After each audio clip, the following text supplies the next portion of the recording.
Mas é realmente impossível acreditar que não se lembrem de nada do que vimos no ano passado. Ninguém se lembra de nada. E eu me lembro de uma coisa. Que coisa, Chaves?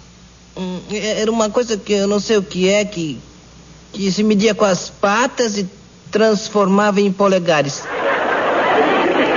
O quê? Não, Chaves, não, Chaves. Eram pés. E se transformavam em polegadas. Isso. Hola, soy su amigo Chespirito. Cuando estaba yo en el vientre de mi madre, ella sufrió un accidente que la puso al borde de la muerte. El médico le dijo, tendrás que abortar. Y ella respondió, abortar yo jamás. Es decir, defendió la vida, mi vida. Y gracias a ello estoy aquí.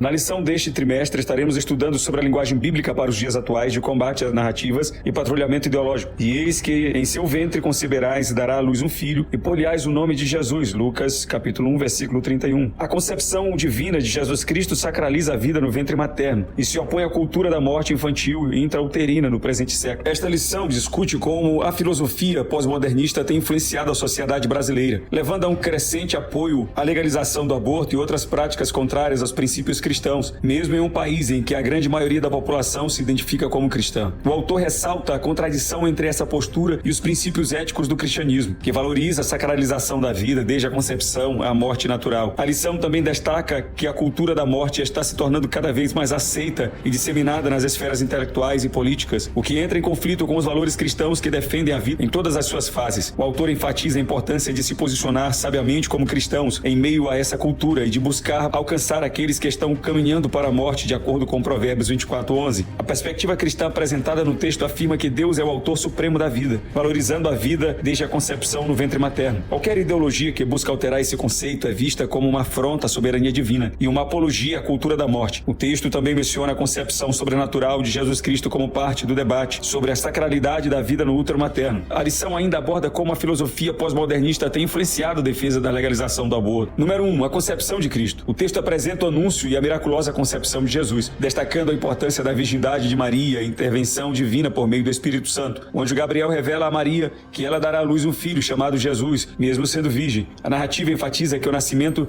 de filhos é uma bênção divina e que a vida gerada do ventre da mãe é sagrada. E isto é exemplificado pelas gerações miraculosas de Maria como a mãe do Filho do Altíssimo e de Isabel, mãe de João, que nasceu para preparar o caminho para o Senhor. A história da concepção divina de Jesus Cristo ilustra a sacralização da vida desde o ventre materno, ressaltando que toda geração é um milagre, uma dádiva concedida pelo Criador. Teologicamente, quando começa a vida humana? Na fase embrionária ou na fetal? Aos olhos do autor e conservador da vida, antes mesmo da concepção. É o que constatamos no chamamento de Jeremias: antes que eu te formasse no ventre, eu te conheci. E antes que saísses da madre, te santifiquei, e as nações te dei por profeta. Jeremias capítulo 1, versículo 5. Ora, se o autor e conservador da vida não faz distinção entre embrião e feto, pois aos seus olhos ambos são pessoas completas, porque iríamos nós teimar em estabelecer tal diferença? Quem realmente ama não se perde em semelhantes especulações, mas tudo o faz a fim de preservar a santidade da vida. Atentemos à narrativa de Gênesis. Moisés mostra com muita clareza que o ser humano não é uma obra do acaso, pois o acaso não seria capaz de produzir um ser tão perfeito quanto o homem. Deus o criou com as suas próprias mãos e, para aumentar a intimidade conosco, fez questão de aproximar o seu rosto do nosso. Soprando-nos as narinas, aumentou ainda mais a comunhão entre nós e ele.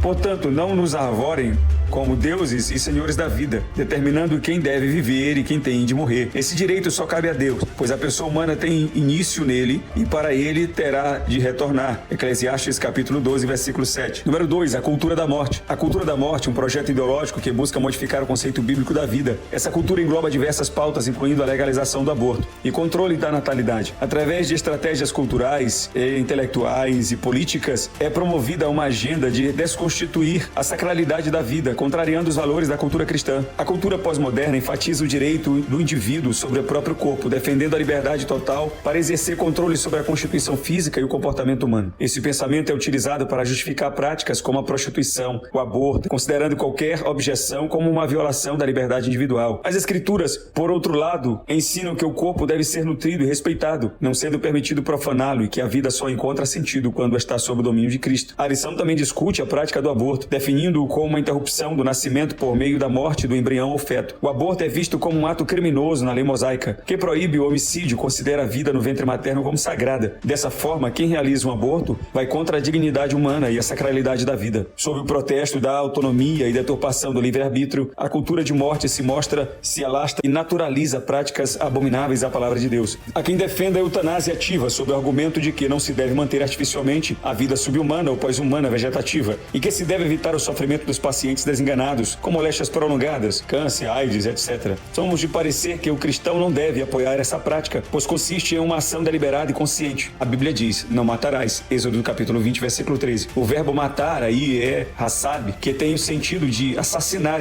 intencionalmente. Não se aplica ao acaso de matar numa guerra em defesa própria, etc. A ação do médico tirando a vida do paciente é vista como um assassinato, segundo a maioria dos estudiosos da ética cristã. Tradicionalmente se reconhece que a eutanásia é um crime contra a vontade de Deus, expressa no Decálogo, e contra o direito da vida de todos os seres humanos. Terceiro, a sacralidade da vida. A vida humana é o resultado de um ato criativo de Deus e, portanto, sagrada e inviolável. Defende-se que a vida deve ser valorizada acima de qualquer outro direito ou interesse e que somente Deus tem poder sobre a vida e a morte. A partir das Escrituras, o texto destaca que a vida começa desde a concepção e cita diversas passagens que afirmam a formação e cuidado de Deus com o embrião no útero materno. A posição cristã, conforme apresentada na lição, é a defesa da dignidade humana e inviolabilidade da vida desde a concepção. A igreja que mantém a autoridade bíblica considera a vida sagrada em todas as suas etapas de desenvolvimento e se opõe a qualquer ideologia que vá contra os princípios bíblicos. As Sagradas Escrituras defendem a dignidade humana e inviolabilidade da vida desde a sua concepção, algo como a igreja de Cristo deve fazer. Como as respostas humanas têm sido controversas, o cristão deve buscar a verdade na revelação divina. A palavra de Deus ensina que a vida inicia na fecundação. O Rei Davi descreve sua existência como um ser vivo desde o início da concepção. Salmo 139, versículo 16. Os teus olhos viram o meu corpo ainda informe, e no teu livro todas essas coisas foram escritas, as quais iam sendo dia a dia formadas, quando nenhuma delas ainda havia. Por conseguinte, de acordo com as Escrituras, a vida começa